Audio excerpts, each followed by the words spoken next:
Hey guys, welcome back to a new blog. আশা করছি সবাই খুব ভালো আছো।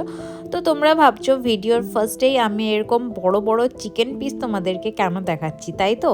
অ্যাকচুয়ালি রিজনটা হলো, যেহেতু শীতকাল পড়ে গেছে তো কম বেশি সবাই এখন তন্দুর পার্টি করছে। আর আমি তো এখন আছি বাপের বাড়িতে, আর সেজন্য ভাবলাম এখানে একদিন তন্দুর পার্টিটা করাই যাক। তো আজকের ব্লগে তোমরা এটাই দেখতে পাবে যে এই তন্দুরটা অ্যাকচুয়ালি খাওয়ার যোগ্য হলো না আদেও সেটা হলো না, পুরোটাই নষ্ট হলো, সেসব কিছুই। তো চলো আর বেশি বকবক না করে ভিডিওটা স্টার্ট করি।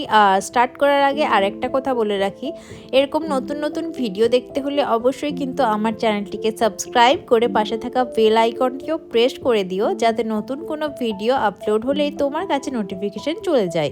অ্যান্ড ভিডিওটা লাস্ট পর্যন্ত দেখার রিকোয়েস্ট রইল। ভালো লাগলে অবশ্যই একটা লাইক করে শেয়ার করে দিও তোমার ফ্রেন্ড আর ফ্যামিলি মেম্বারদের সাথে। তো দেখো আমি এখানে বসে পড়ে গেছি চিকেন ম্যারিনেট করতে, একদম হাইজিন মেনটেন করে, গ্লাভস পরে।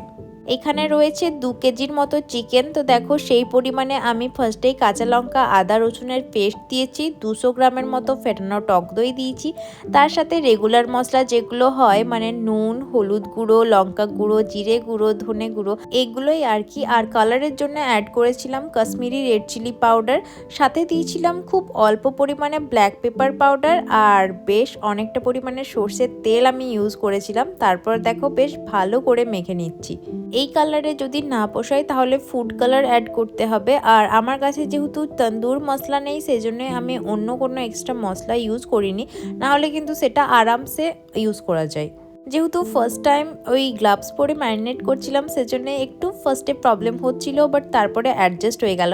আর পিসগুলো জাস্ট দুর্দান্ত ছিল। দেখো আমার ছানাও পাশে বসে গেছে, তো প্রথমে ওকে একটা বড় লেগ পিস মুখের সামনে ধরে তুললাম, তো বেশ ভালো একটা রিয়্যাক্ট করলো। বাট সেকেন্ড টাইম আবার যখন করতে যাচ্ছি তো একটু বেশি নটাঙ্কি হয়ে গেল এবারে ওর।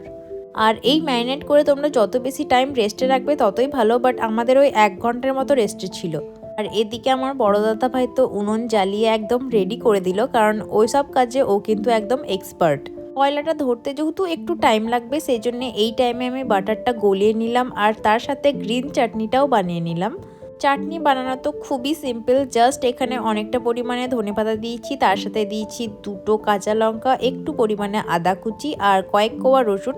তার সাথে অ্যাড করেছিলাম দইটা, আর পুদিনা পাতা থাকলে সেটাও আমি ইউজ করতাম, বাট যেহেতু পাইনি সেজন্য এগুলো দিয়েই কাজ চালিয়ে নিলাম। আর হ্যাঁ, খুব অল্প পরিমাণে নুন ইউজ করেছিলাম। সব কিছু একসাথে গ্রাইন্ড করে নিলেই তো চাটনি একদম রেডি। আর দেখো উনুনটাও অনেকটাই হয়ে এসছে, সেই জন্যই আমরা বসে পড়ে গেলাম তন্দুরটা বানাতে। তো উনুনের ওপর এরকম নেট দিয়ে আমি ফার্স্টে বাটার ব্রাশ করে নিয়েছিলাম, তারপর একে একে লেগ পিসগুলো সব ফার্স্টে দিয়ে দিলাম। এটা কিন্তু আমার ফার্স্ট টাইম তন্দুর বানানো, সেজন্য খুব একটা বেশি কিছু নলেজ নেই কিভাবে বানাতে হয়। ইনফ্যাক্ট আগুনের অ্যাডজাস্টটাও করতে পারছিলাম না যে কোন ফ্লেমটা বেস্ট। সেই জন্য দেখো ফার্স্টে হাই হিটেই কিন্তু আমরা চাপিয়ে দিয়েছিলাম, আর একটু একটু পুড়ে গেছিলো বলে ওগুলোকে সাইডে রাখছিলাম। এরকম উনুন বানানোর কোনো প্রোগ্রাম আমাদের ছিল না। ফার্স্টে ভেবেছিলাম চুলোতেই বানাবো, বাট তারপর দেখলাম চুলোতে বানালে ওই 2 পিসের বেশি তন্দুর একবারে করতে পারবো না, যেহেতু অনেকগুলো আছে মাংসর পিস, সেই জন্যে অনেকগুলো একসাথে বানানোর জন্য উনুন বানাতেই হবে। যাই হোক, এবার কিন্তু ফ্লেমটা অনেকটাই অ্যাডজাস্টেবল হয়েছে, আর অনেকটা বুঝতে পারলাম যে কোন ফ্লেমটা বেস্ট হবে তন্দুরের জন্য।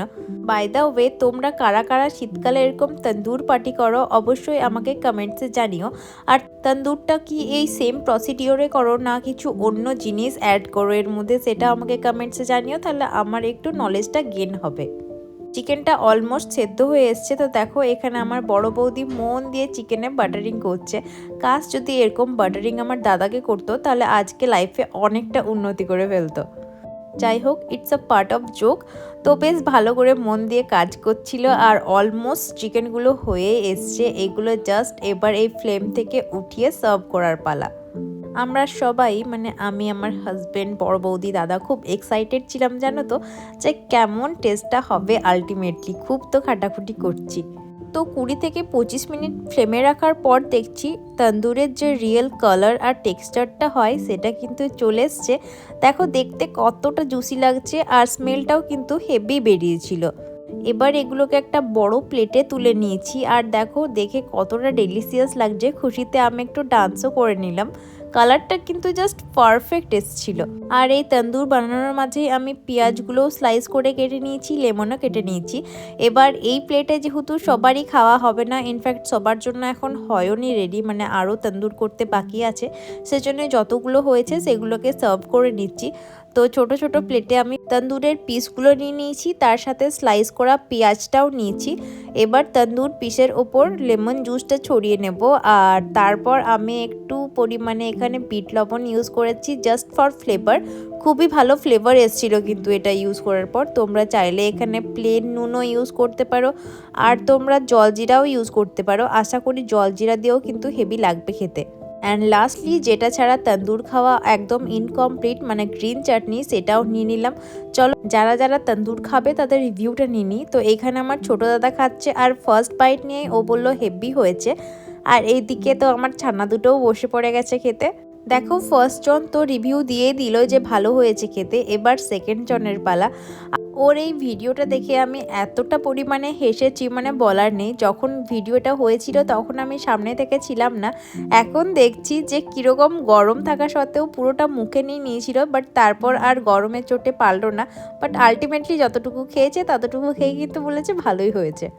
আর আমার ছোট বৌদি খেয়ে দিকে অনেক লম্বা চওড়া লেকচার দিচ্ছিল, আর তার সাথে রিভিউটাও দিচ্ছিল যে আহা হা দারুণ হয়েছে। মানে ওর রিয়াক্ট দেখে ওইটাই মনে হচ্ছে বলেছে হয়তো। সবাইকে সার্ভ করার পর আর সবার কাছে রিভিউ নেওয়ার পর আলটিমেটলি একটা পিস বেঁচেছে, আর ওটা নিয়েই আমি বসে পড়ে গেছি। বাট এতটাই গরম ছিল যে পুরোটা একসাথে ধরতেই পারছি না, সেজন্য একটু মতো চিকেন নিয়ে সেটাকে গ্রিন চাটনি আর পেঁয়াজের সাথে মুখে দিলাম। তো সিরিয়াসলি ওয়াও হয়েছিল খেতে। নিজে বানিয়েছি বলে বলছি না, আমি যতবার তন্দুর খেয়েছি তার মধ্যে সবচাইতে বেস্ট ছিল আমার বানানো তন্দুরটা। তো চলো বাকি যেগুলো আছে সেগুলো বানিয়ে নিই, আর এই এক পিস আমি মন দিয়ে খেয়ে নিই। ব্লগটা তাহলে আজ এখানে এন্ড করলাম। কেমন লাগলো তোমাদের অবশ্যই কমেন্টসে জানিও। আর হ্যাঁ, এখনও যারা চ্যানেলটিকে সাবস্ক্রাইব করনি প্লিজ ডু। দেখা হচ্ছে খুব তাড়াতাড়ি অন্য কোনো ভিডিও নিয়ে, ততক্ষণ পর্যন্ত টাটা।